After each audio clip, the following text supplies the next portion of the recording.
Hi friends, welcome back to Tulsi's kitchen vlog. இன்றைக்கி நம்ம பார்க்க போகிற ரெசிபி பருப்பு தால்.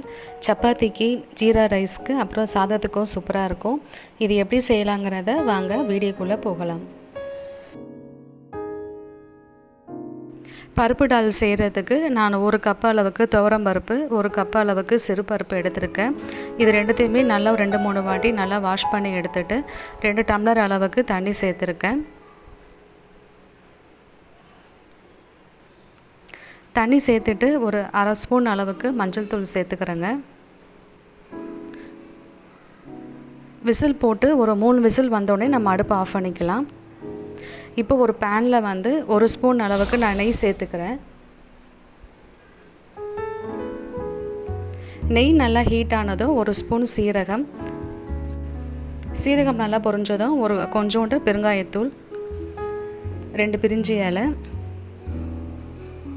நான் ஒரு 6-7 பல்லு பூண்டு, ஒரு துண்டு இஞ்சி தோல் சீவிட்டு நல்லா குட்டி குட்டியாக கட் பண்ணி வச்சுருக்கேன்.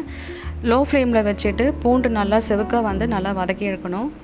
இந்த அளவுக்கு வதங்கினதும் ஒரு பெரிய சைஸ் வெங்காயம், 4 வரமிளகா, 2 பச்சை மிளகா, இது எல்லாமே சேர்த்துட்டு வெங்காயம் ஓரளவுக்கு நல்லா வதங்கி வரணும். இந்த அளவுக்கு.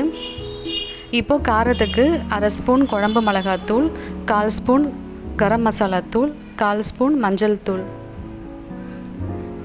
இது எல்லாமே சேர்த்துட்டு அடுப்பை கம்ப்ளீட்டாக லோ ஃப்ளேமில் வச்சுட்டு மிளகாத்தூளுடைய பச்சை வாசனை போகிற அளவுக்கு ஒரு 2 நிமிஷம் நல்லா வதக்கி விட்டுக்கணும். இப்போது நான் 2 பெரிய சைஸ் தக்காளி எடுத்திருக்கேன். தக்காளி நல்லா மசிகிற அளவுக்கு நல்லா வதக்கி விட்டுக்கணுங்க. இந்த அளவுக்கு நல்லா வதங்கி வந்ததும் 1 ஸ்பூன் நான் உப்பு சேர்த்துட்டு அதையும் சேர்த்து நல்லா வதக்கி விட்டுக்கிறேன். இப்போ நம்ம வேக வச்சுருக்க பருப்பு தண்ணியோடு சேர்த்து நல்லா மிக்ஸ் பண்ணி எடுத்துக்கலாம்.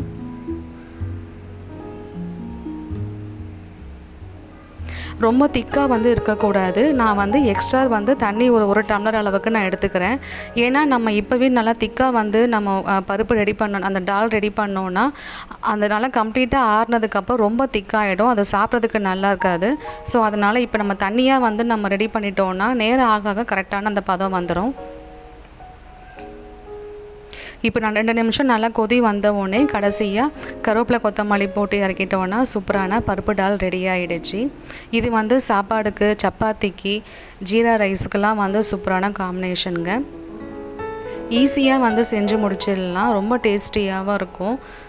கண்டிப்பாக ட்ரை பண்ணி பாருங்கள். ஓகே ஃப்ரெண்ட்ஸ், இந்த வீடியோ உங்களுக்கு பிடிச்சிருக்கோன்னு நம்புகிறேன். பிடிச்சிருந்தால் லைக் பண்ணுங்கள், கமெண்ட் பண்ணுங்கள், மறக்காமல் நம்ம சேனலை சப்ஸ்கிரைப் பண்ணுங்கள். அடுத்த ஒரு இன்ட்ரெஸ்டிங் வீடியோவில் நான் உங்களை மீட் பண்ணுறேன். அது வரைக்கும் பாய்.